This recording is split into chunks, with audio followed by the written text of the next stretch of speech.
තාත්තේ බයිසිකල් පොඩක් ගන්න ඈ. කොහෙද මේ යන්නේ? හන්දිට තාත්තේ. හන්දිට ගියා ටක් ගාලා එනවා ඈ. ලයිසන් ඉන්ෂුරන්ස් ටික ගත්තද? ඔව් ලයිසන් ඉන්ෂුරන්ස් ගත්තා නේ. දැන් තමුන්ට කැමති කැමති වෙලාවට ආරය යනවානේ. තමුන්ගේ බයික් එක වගේ. ඒ තාත්තේ බෑ කියන්නේ නැහැ තාත්තේ මේ හන්දිට නෑනේ මේ ටක් ගාලා එනවා. විශ්වාස ගන්නත් බෑ. හරි ගිල්ලනවා. අප්ප ගන්නෙම නෑ. හරි තාත්තේ මේ ටක් ගාලා මේ හන්දිට නෑ හන්දිට මේ ටක් ගාලා නෑ. පැය 7කට 8කට පස්සේ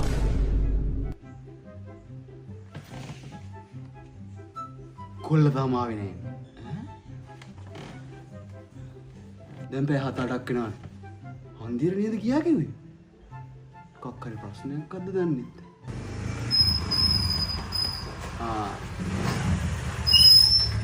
ඔය ආවේ රෝන් දෙක එනවා.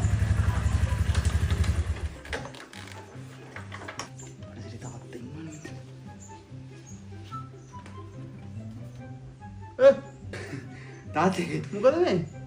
මොකද මෙච්චරලා ගියේ? යෝ චුට්ටක් ගලා ගියා. මොකද මේ හොර පාට් එකක් දාන්නේ මොකද මේ? ඈ මොනවද දාංගන් ඉන්නේ? මොකද්ද කොල ගැලක් තියෙන්නේ මොකද? ඔලේ නේ.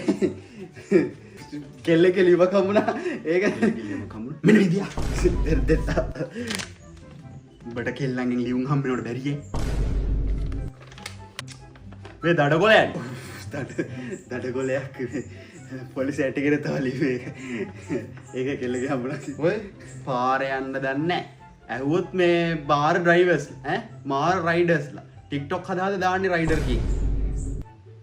දයිට කැපීම මේ ඩුවරෙලි පොලිසිය මේ මොකද මේ? ඔව් ඩුවරෙලි යන්නේ තමයි ඉර කැපුණේ. අන්තෝ මේ මීගොඩ හන්දිය නෙමෙයිද කී? නෑ මම මීගොඩ හන්දියට යනවා කියලා නෙමෙයි කිව්වේ. හන්දියට යනවා කියලා. ඒ අද අවකයි බේර ගන්න අයන්න වෙනවා.